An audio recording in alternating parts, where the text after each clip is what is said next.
दोस्तों, क्या देश का समूचा विपक्ष अमित शाह की घेराबंदी कर रहा है? और क्या धर्मेंद्र प्रधान के बाद अगला नंबर मिस्टर शाह का है? अब दोस्तों, ये बात मैं इसलिए कर रहा हूं क्योंकि आज लोकसभा में पेपर लीक संशोधन बिल पर बहुत इंपॉर्टेंट बहस थी और ये दोपहर से शुरू हुई, रात तक चली। लेकिन अमित शाह सदन से लापता रहे। अब ऐसा अमित शाह ने क्यों किया, इसके पीछे जो बड़ा कारण है आगे डिस्कस करेंगे। लेकिन पहले ये तस्वीर देखिए। आज की तस्वीर है, लोकसभा की है, सदन की है, जहां पर आप देखेंगे कि आगे की जो सत्ता पक्ष, जहां पर सरकार बैठती, जिसे ट्रेजरी बेंच कहते हैं, पहली पंक्ति, जहां मोदी बैठते हैं, राजनाथ सिंह बैठते हैं, अमित शाह बैठते हैं, ये जो पहली पंक्ति आपको दिख रही है आगे की सीट पर, आपको राजनाथ सिंह तो दिख रहे हैं, पीछे की पंक्ति में कई मंत्री दिख रहे हैं, लेकिन बगल की जो सीट है वो अमित शाह की है और वहां अमित शाह नहीं है। अब ऐसा नहीं था कि अमित शाह दिल्ली से बाहर हैं या अपने दफ्तर में बैठे, वो संसद परिसर में थे, सदन में आने की हिम्मत नहीं कर रहे थे। और संसद परिसर में थे, इसके सबूत आप ANI का ये विजुअल देखिए, जहां सुबह की मीटिंग में वो मोदी को लेकर आ रहे हैं, साथ में आपको अमित शाह दिख रहे हैं। तो अमित शाह परिसर में थे, कैंपस में थे, सदन में आने की हिम्मत नहीं कर रहे थे, सदन से कतरा रहे थे। अब मोदी जी तो वैसे ही नहीं आते हैं सदन में, खासकर जब इंपॉर्टेंट बहस हो तो मोदी जी कहां आते हैं। अमित शाह ही मोर्चा संभालते हैं और अमित शाह जब नहीं आए, अकेले राजनाथ सिंह पहली पंक्ति में बैठे थे, तो जगह भरने के लिए फिर वहां मनोहर लाल खट्टर बैठे, बगल में किरण रिजिजू, एक और कैबिनेट मिनिस्टर, वो बैठे कि ताकि ऐसा ना लगे कि आगे की सीट खाली है।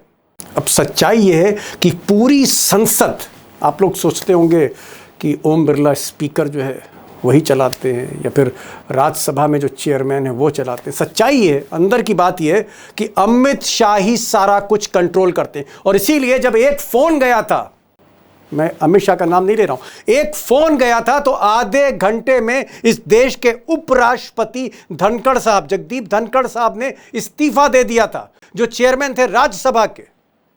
यह ताकत अमित शाह की है। और अमित शाह ही हर मोर्चे पर, हर बड़ी बहस पर, हर बड़े बिल पर अकेले ही सदन में मोर्चा संभालते हैं। आप कोई भी तस्वीर देख लीजिए, मोदी नहीं है तो भी अमित शाह आपको दिखेंगे। लेकिन आज शाह साहब भी लापता हो गए। ये खबर बड़ी है और कारण भी बड़ा है।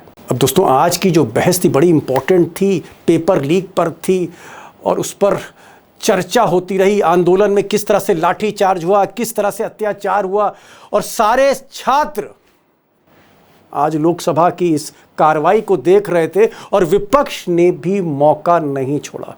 मौका नहीं बल्कि कोई कसर नहीं छोड़ी, क्योंकि हर पार्टी विपक्ष की, हर नेता एक पर ही हमला बोल रहा था, अमित शाह पर।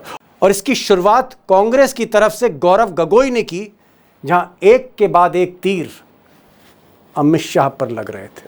किसने आदेश दिया?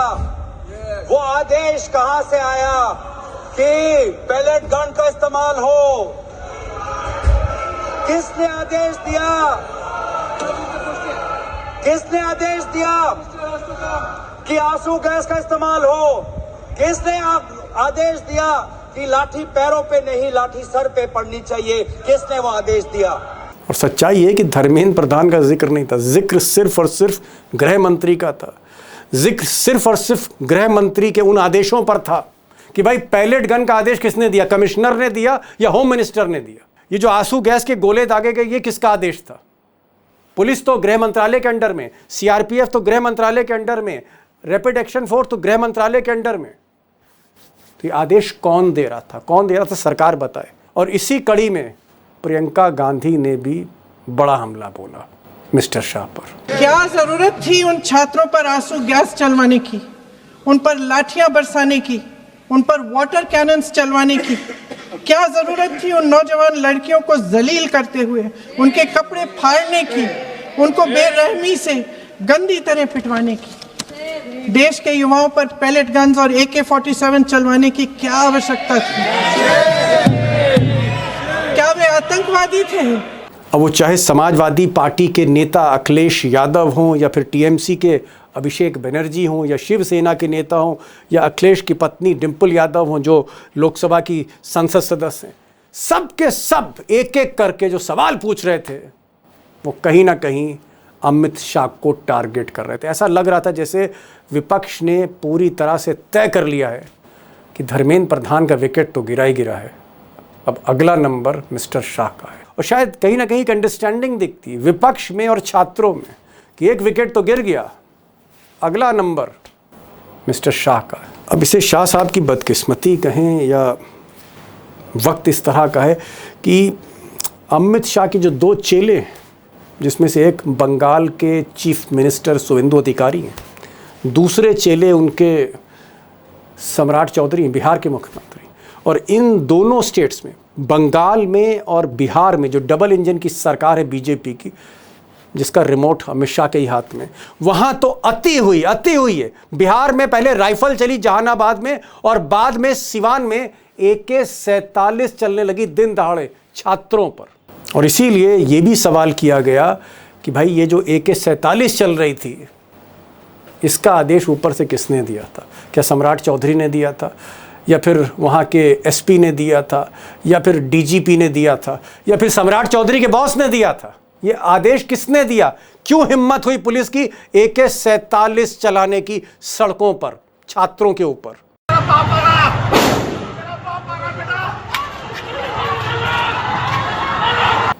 अब दोस्तों सवाल ये नहीं है कि आज अमित शाह नहीं आए, जो भी वजह रही आगे मैं डिस्कस करूंगा, या कल वो आएंगे या नहीं आएंगे सदन में। इससे बड़ा सवाल ये है कि क्या विपक्ष और कॉकरोच जनता पार्टी और छात्र जो आंदोलन कर रहे थे कलकत्ता से लेकर मुंबई तक, दिल्ली से लेकर पटना तक और बाकी राज्यों में, क्या एक अंडरस्टैंडिंग डेवलप हो रही कि छात्रों को भी लगता है कि चलो भाई एक तरफ तो पेपर लीक हो रहा था, लेकिन ये जो हमारी पिटाई हुई, हमारे सर पर लाठी मारी गई, या पैलेट गन से हम पर हमला किया गया, या AK-47 का फायर खोल दिया गया, इसके पीछे कौन है? क्या इसके पीछे शाह हैं? और इसीलिए मैं कह रहा हूं कि एक अंडरस्टैंडिंग बन रही है, क्योंकि आज भी कॉकरोच जनता पार्टी ने कहा कि सरकार और सुप्रीम कोर्ट कहीं ना कहीं FIR को लेकर खेल कर रहा है, छल कर रहा है, और ये प्रोटेस्ट हम दोबारा लॉन्च करेंगे। अब आप सोच लीजिए, दोबारा अगर प्रोटेस्ट लॉन्च होता है फिर अगला विकेट कौन सा है, अगला टारगेट कौन सा है? और इसीलिए सवाल है कि क्या आने वाला वक्त अमित शाह के लिए मुश्किल है? और अगर अमित शाह के लिए मुश्किल है तो उनके बॉस के लिए भी मुश्किल है। मुश्किल इसलिए है क्योंकि सरकार सिर्फ 1.5 आदमी ही चलाते हैं, मिस्टर मोदी और मिस्टर अमित शाह। 100% मोदी, 50% अमित शाह। अब दोस्तों अमित शाह क्यों नहीं आए, क्या कारण था, कौन सा प्रेशर है? साइकोलॉजिकल प्रेशर है, पॉलिटिकल प्रेशर है, या फिर छात्र और विपक्ष दोनों का मिलकर एक बहुत बड़ा प्रेशर है?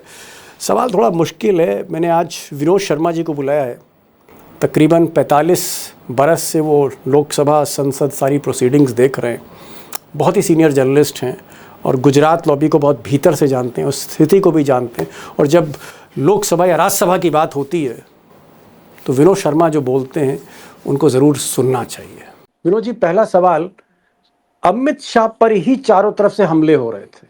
बात सिर्फ और सिर्फ 26 जुलाई को जो कुछ हुआ, जिस तरह से टारगेट किया गया बच्चों को पैलेट गन से, बिहार में डबल इंजन की सरकार जहां अमित शाह के चेले हैं सम्राट चौधरी, उन्होंने तो AK-47 चलवा दी पुलिस से। अमित शाह पर सारी घेराबंदी, लेकिन अमित शाह लापता हैं, सदन से लापता हैं, उनकी सीट खाली है, सिर्फ राजनाथ सिंह बैठे हैं या बीच में मनोहर लाल खट्टर बैठे। अमित शाह नहीं आए, अमित शाह हिम्मत नहीं कर पाए सदन में आने की, जबकि अमूमन वो सदन में रहते हैं। ये जो एक नया चीज मैं देख रहा हूं, अमित शाह भी विड्रॉ कर रहे हैं, अमित शाह भी डर रहे हैं, कतरा रहे हैं। ऐसा क्यों? देखिए दीपक, बात सच है, अमित शाह पे अटैक है विपक्ष की तरफ से।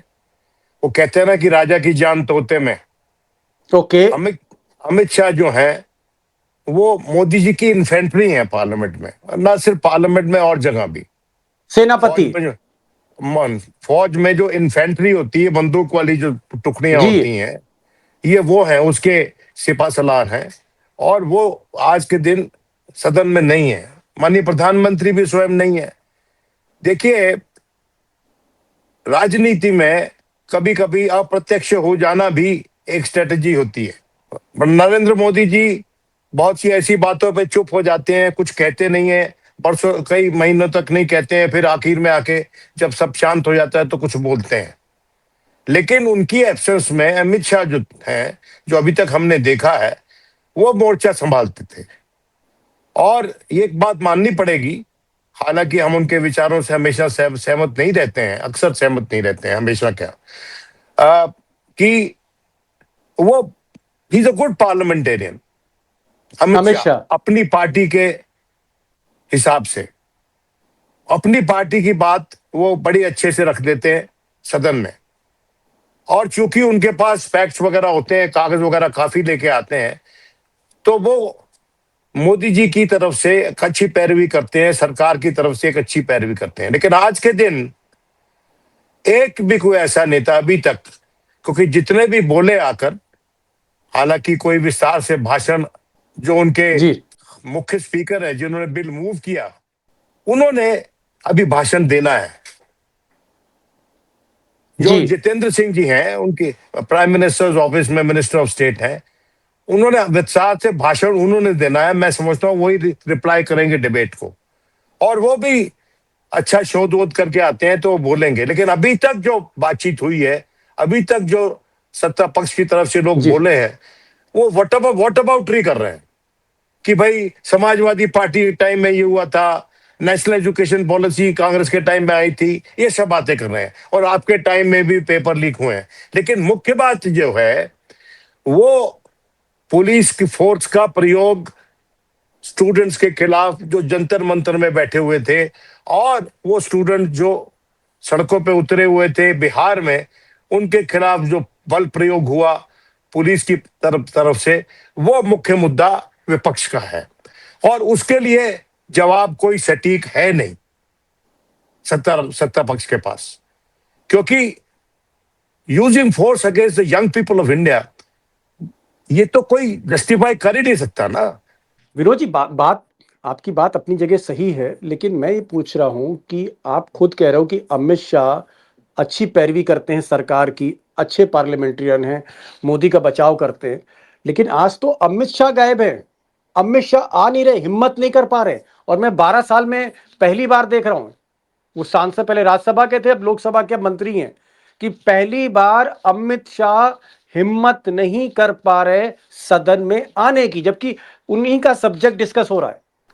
बिल्कुल, इसीलिए तो सारा अटैक उन्हीं पे है। जो भी पुलिस फोर्स है कहीं भी है, दिल्ली में खासकर, दिल्ली तो यूनियन टेरिटरी है, और जी यहाँ पर जो पुलिस फोर्स होती है वो लेफ्टिनेंट गवर्नर को रिपोर्ट करती है, और लेफ्टिनेंट गवर्नर होम मिनिस्ट्री को रिपोर्ट करता है।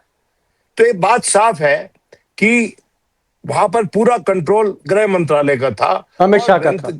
हाँ, और मंत्री जी का था, और मंत्री जी के चुने हुए जो कमिश्नर ऑफ पुलिस थे, उनके इशारों पे ही पुलिस काम कर रही थी, और वो भी उन्हीं के आदेशों का अनुपालन कर रहे थे। जहां तक भाई संभावना तो यही होगी, जो अगर बल प्रयोग भी किया, अगर वहां पर लाठीचार्ज हुआ, तो बिना होम मिनिस्ट्री के क्लियरेंस के दिल्ली पुलिस ऐसे एक्ट नहीं करती।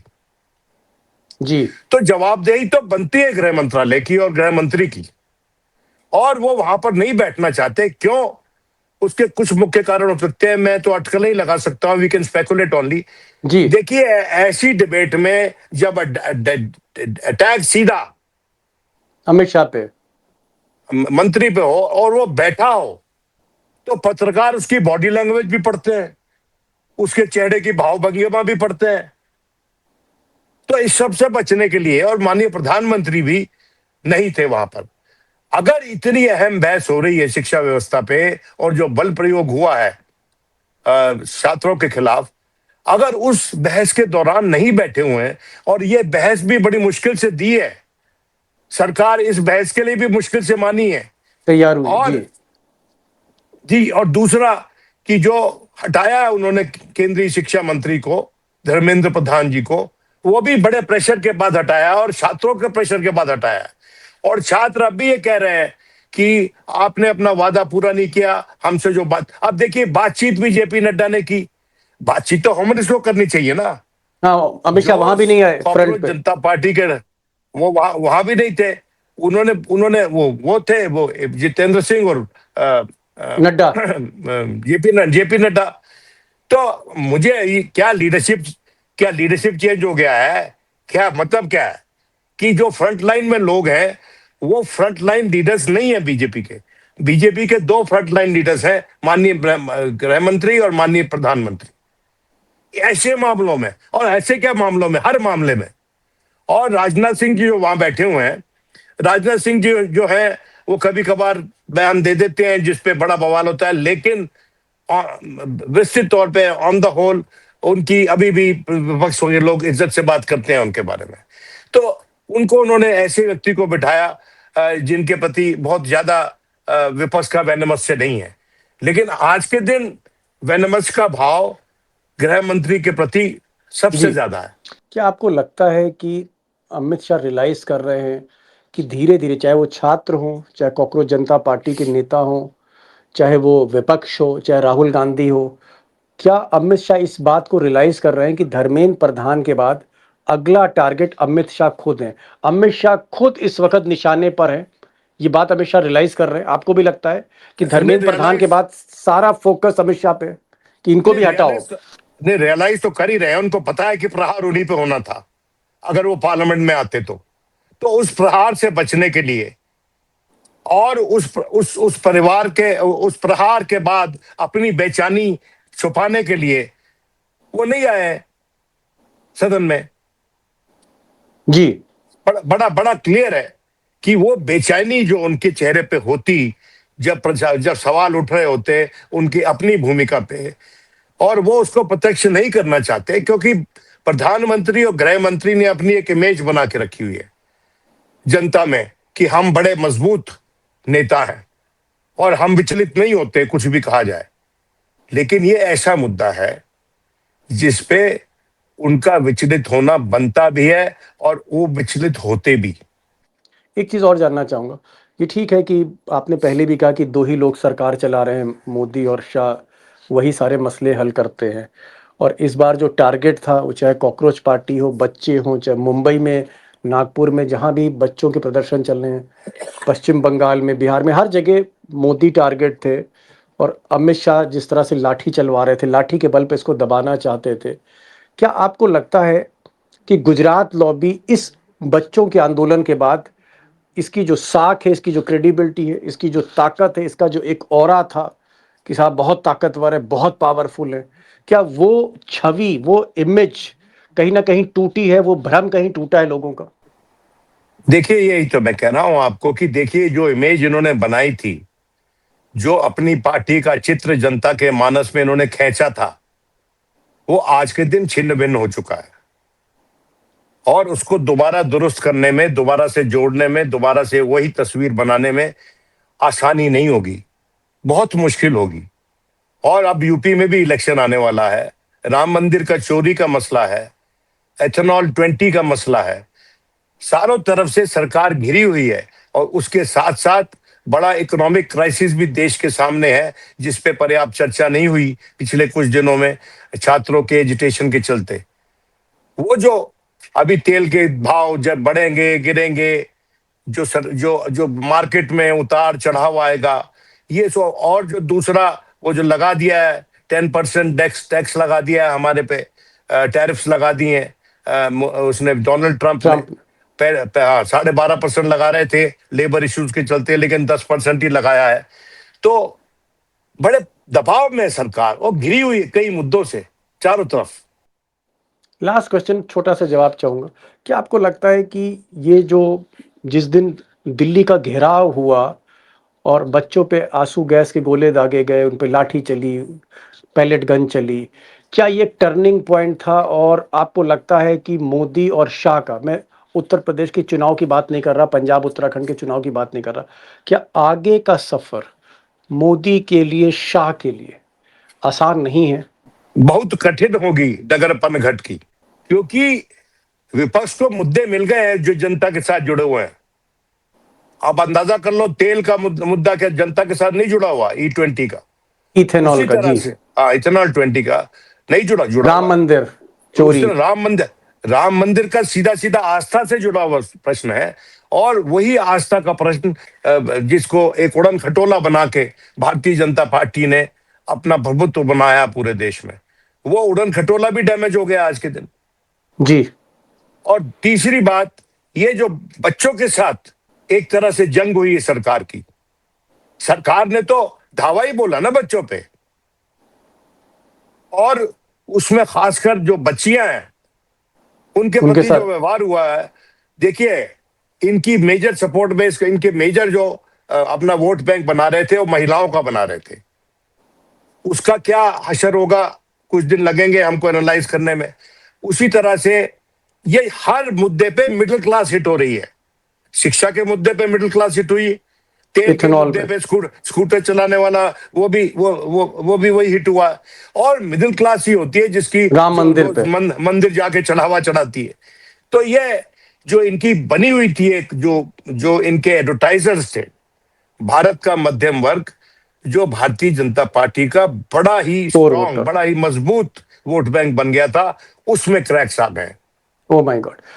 बड़ी बात विनोद शर्मा जी ने कही। उन्होंने कहा कि जिस तरह से सरकार घिरी हुई है और जो भी मुद्दे हैं, जैसे राम मंदिर का मुद्दा बीजेपी के वोटर से जुड़ा है, आस्था से जुड़ा है, इथेनॉल का मुद्दा मिडिल क्लास से जुड़ा है, बीजेपी का वोटर, शिक्षा में जिस तरह से मिडिल क्लास फैमिलीज के शहरी बच्चे आए, शामिल हुए, उनके माँ बाप, मोदी का वोटर मोदी से छिटक रहा है। और इसीलिए कहीं ना कहीं आज गुजरात लॉबी, मोदी शाह सदन में नहीं दिखे गए। इतनी इंपॉर्टेंट बहस। और जो बड़ी बात विनोद जी ने कही कि अभी तक अमित शाह ही बचाते थे, नरेंद्र मोदी के बचाव में वही उतरते थे, वही पैरोकारी करते थे। आज पैरोकार गायब है, आज पैरोकार भी गायब है, क्योंकि बंदूक के निशाने पर अब अमित शाह है। अब अमित शाह अब तीसरी बात, ये छात्रों को ईडी वीडी से नहीं डरा सकते, उनकी तो क्लीन स्लेट है, उन्होंने तो कोई घपला नहीं किया। जो छात्र आंदोलन जो है, जो उसके जो नेता है, और चौथी बात जो विनोद शर्मा कह रहे हैं कि ये जो छात्र जिनका एक तरह से आंदोलन और तेज होता जा रहा है, उन्होंने वार्निंग भी दी है कि ये पहला विकेट है धर्मेंद्र प्रधान का, भी तो शुरुआत है। ये जो छात्र हैं, इनको अमित शाह जिस तरह से अभी तक विपक्ष को परेशान करते थे, सीबीआई से या फिर इनकम टैक्स से या फिर ईडी से, ये चाल, ये तीर वहां नहीं चलेंगे, वहां पर असर नहीं करेंगे। इसलिए मुश्किल सफर है 2029 तक का। उत्तर प्रदेश का चुनाव इसका पहला टेस्ट होगा, वो हमें देखना पड़ेगा। 5-6 महीने बाद चुनाव है। विनोद जी, आप इस कार्यक्रम में बहुत बहुत शुक्रिया। Thank you so much sir for joining this programme. Thank you so much.